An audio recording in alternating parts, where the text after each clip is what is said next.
Israel probably also underestimated the impact the Ukraine war has in international public opinion.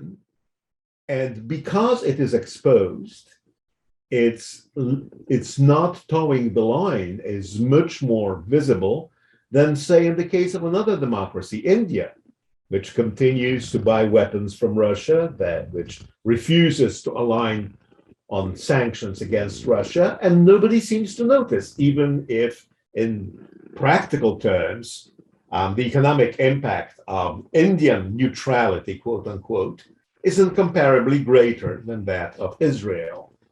And finally, the very internal diversity of the Israeli government that collapsed yesterday made the very idea of having a common policy on anything problematic.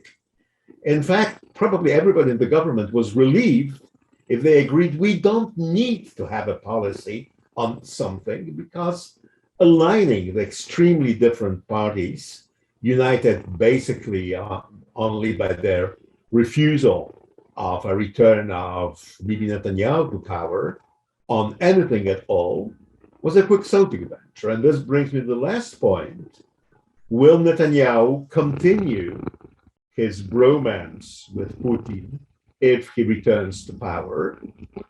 And my guess is no.